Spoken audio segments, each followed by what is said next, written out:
Assalamualaikum warahmatullahi wabarakatuh. Bismillah walhamdulillah. Wassalatu wassalamu ala rasulillah wa ala alihi wa sahbihi wa wala la hawla wa la quwata illa billah wa ba'du. Pemirsa yang saya hormati,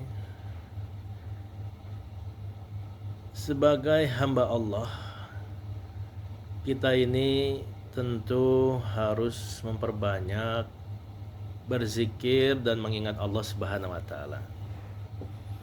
Sebagai hamba Allah, kita tentu harus senantiasa banyak mengingat-ingat Allah Subhanahu wa taala. Oleh karena kita bisa hidup di dunia ini, kita bisa mendapatkan anugerah dan rezeki yang begitu luar biasa banyaknya hingga detik ini. Itu semua dikarenakan keramah tamahan, kekasih sayangan, kerahman rahiman Allah Subhanahu wa taala. Oleh karenanya, menjadi satu hal yang patut untuk kita biasakan memperbanyak memuja, memuji dan mensucikan Allah Subhanahu wa taala. Di dalam Al-Qur'an di surat Ar-Rum ayat 17 hingga ayat ke 24, Allah Subhanahu wa taala memerintahkan kita untuk senantiasa banyak mengingatnya, banyak memujinya, banyak mensucikannya. Allah merintahkan agar kita sering-sering untuk memikirkan dan merenungkan keagungan dan kehebatan Allah Subhanahu wa taala. Sehingga dengan cara zikir lisan maupun zikir pikiran, kita akan terus semakin merasakan kedekatan, hubungan yang baik antara kita dengan Allah Subhanahu wa taala. Di dalam surat Ar-Rum, surat ke-30 ayat ke-17, Allah berfirman, "A'udzubillahi minasyaitonir rajim. Wa subhanallahi hina tumsuna wa hina tusbihun." Yang artinya adalah, maka bertasbihlah kepada Allah di waktu kamu berada di petang hari dan waktu kamu berada di waktu subuh. Jadi di dalam ayat ini Allah perintahkan, "Fa subhanallah." Bertasbihlah kamu menyebut nama Allah Subhanahu wa taala. Sucikan Allah Subhanahu wa taala. Senantiasa kita menyanjung Allah, mensucikan Allah dari segala macam persekutuan, mensucikan Allah dari segala macam persaingan,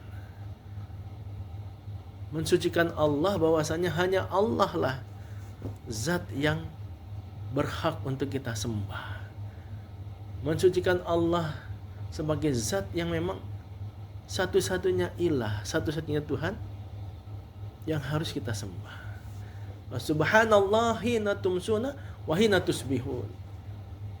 Dan bertasbihlah kepada Allah di waktu kamu berada di sore hari maupun di waktu subuh, di waktu pagi. Jadi tasbihnya itu di sore dan di pagi hari. Ini artinya mencakup pergantian waktu antara siang dan malam, malam dan siang. Jadi di antara pergantian waktu tersebut, kita mengikhtiarkan untuk membiasakan bertasbih, mensucikan Allah Subhanahu wa taala. Subhanallahi hina tumsuna wa hina tusbihun. Ya. Jadi mensucikan Allah Subhanallah. Kita baca ya dalam lisan kita bahwasanya Maha suci Allah dari segala macam hal yang bisa mengotori kesuciannya. Maha suci Allah dari segala sesuatu yang bisa menodainya. Jadi betul-betul kita mensucikan Allah dalam hati kita, dalam perkataan kita, dalam perbuatan kita. Kapan? Di waktu sore ketika terjadi pergantian waktu antara siang dengan malam, dan di waktu pagi hari ketika terjadi pergantian waktu antara malam dengan siang. Jadi proses pergantian waktu ini kita ikuti dengan bertasbih kepada Allah Subhanahu wa taala. Subhanallah. Dan bahkan di ayat ke-18-nya Allah kemudian menyatakan walal hamdu fis samawati wal ard wa asyiya wa hina tuzhirun. Dan baginya lah segala puji di langit dan di bumi, dan di waktu kamu berada pada petang hari, dan di waktu kamu berada di waktu zuhur. Jadi ketika kita mensucikan Allah, ketika kita senantiasa menjaga agar Allah betul-betul menjadi satu-satunya sembahan kita, satu-satunya Tuhan di alam semesta ini, maka ikutilah dengan memuji Allah Subhanahu wa taala. Ya. Segala puja dan puji itu hanya bagi Allah. Kita makhluknya bisa seperti sekarang, bisa sukses, bisa punya kedudukan, bisa punya jabatan, bisa punya harta, bisa punya nama besar, bisa punya nama baik, bisa cantik, bisa gagah, bisa segala macam yang dipuji oleh orang. Itu semua adalah anugerah dari Allah Subhanahu wa taala.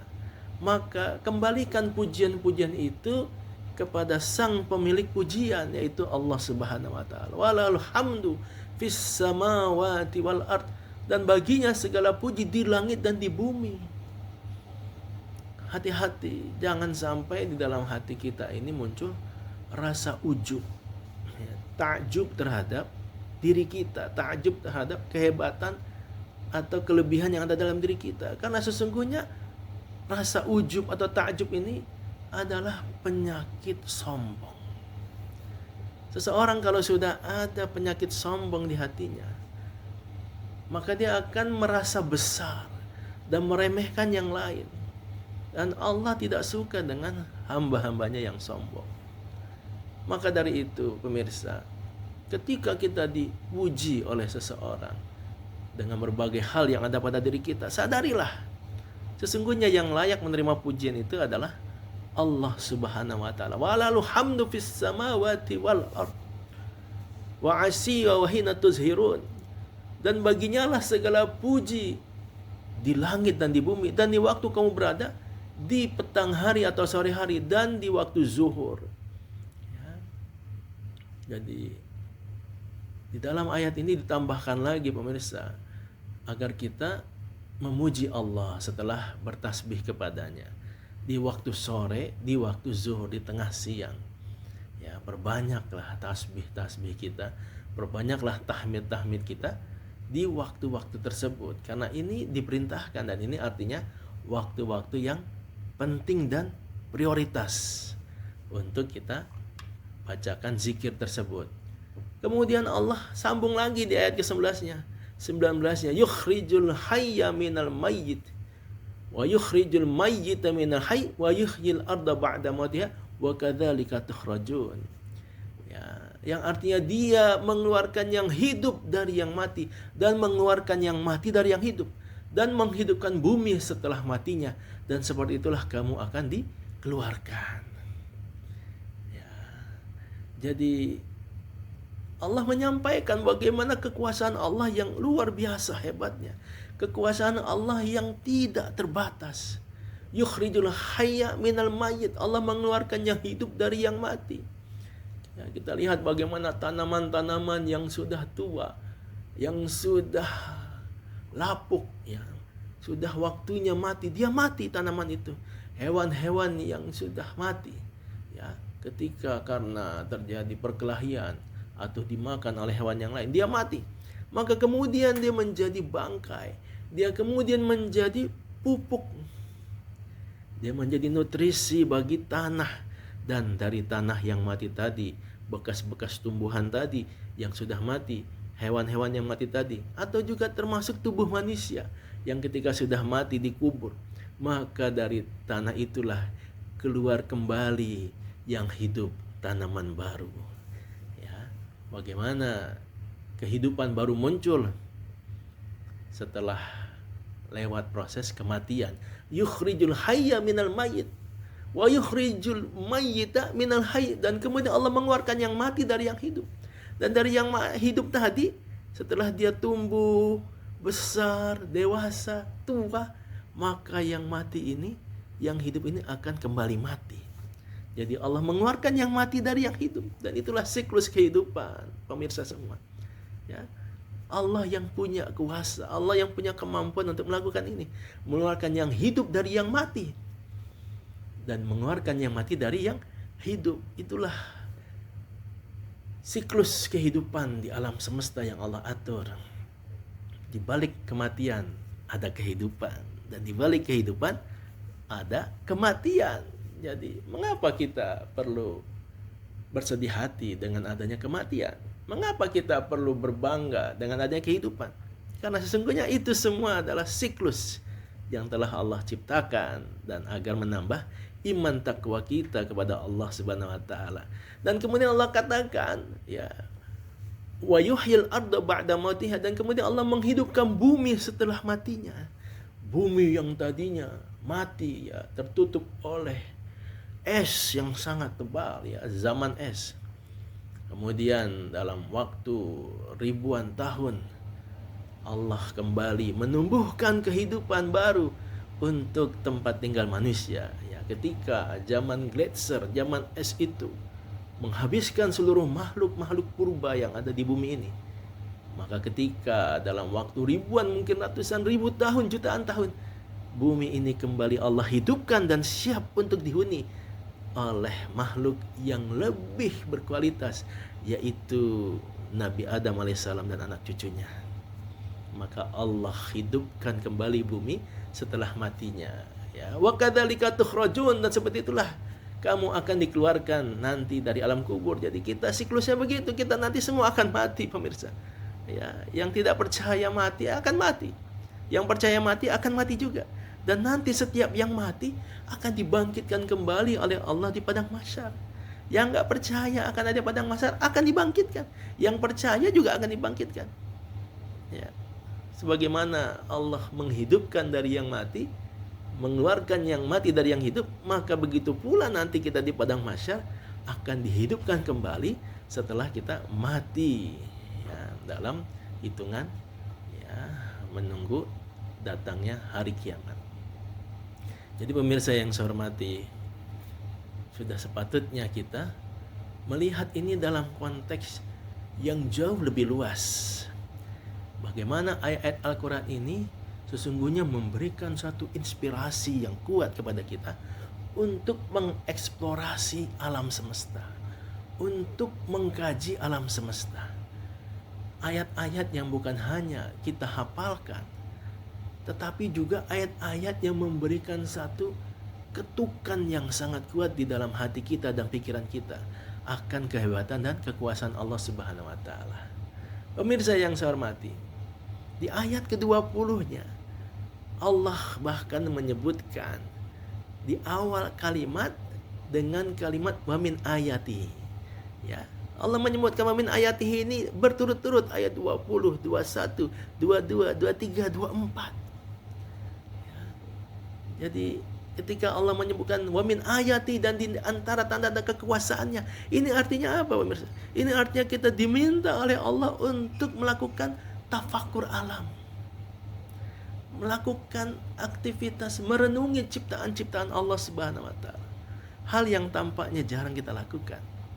Hal yang tampaknya sering kita lewatkan dikarenakan kesibukan kita terhadap dunia ini, dikarenakan kita mencari dan mencari harta, mengumpulkan dunia, lalu kita lalai untuk memikirkan akan kekuasaan-kekuasaan Allah Subhanahu wa taala. Jadi di ayat 20, 21, 22, 23, 24, ayat-ayat yang akan kita baca itu berkait dengan ayat-ayat ciptaan Allah Subhanahu wa taala. Wa min ayatihi. Ya, bagaimana tanda-tanda kekuasaan Allah. Allah akan sebutkan apa saja kekuasaan-kekuasaan Allah ini dalam berbagai hal, dan ini hanya ada di surat Ar-Rum. Ini hanya ada di surat Ar-Rum. Tidak kita temui ayat-ayat yang menggambarkan wa min ayatihi di awalnya di ayat-ayat yang lain hingga berurutan 5 ayat ini. Dan ini insya Allah akan kita perdalam di waktu yang berbeda. Jadi pemirsa yang saya hormati, ayo dari ayat ke-17 sampai ke ayat 19 kita diminta oleh Allah Subhanahu wa taala untuk memperbanyak bertasbih kepada Allah Subhanahu wa taala, untuk memperbanyak memuji Allah Subhanahu wa taala, untuk melihat kekuasaan Allah dalam proses kehidupan baru, untuk melihat kekuasaan Allah dalam proses kematian, untuk melihat kekuasaan Allah dalam proses bagaimana bumi bisa kita huni, dan untuk melihat kekuasaan Allah di waktu-waktu terjadinya pergantian waktu. Gantian waktu dari malam ke siang, dari siang ke malam. Ini hendaknya menjadi satu perenungan kita bersama untuk semakin meresapi dan mendekatkan diri kepada Allah Subhanahu wa taala. Ayo berbanyak tasbih, subhanallah walhamdulillah, subhanallah wa bihamdi, la ilaha illallah, Allahu akbar.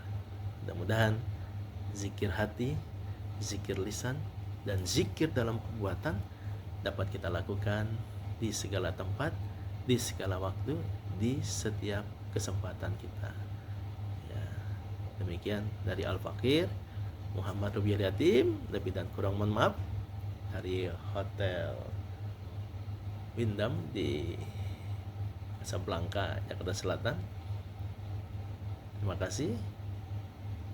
Wabillahi taufiq wal hidayah minkum. Assalamualaikum warahmatullahi wabarakatuh.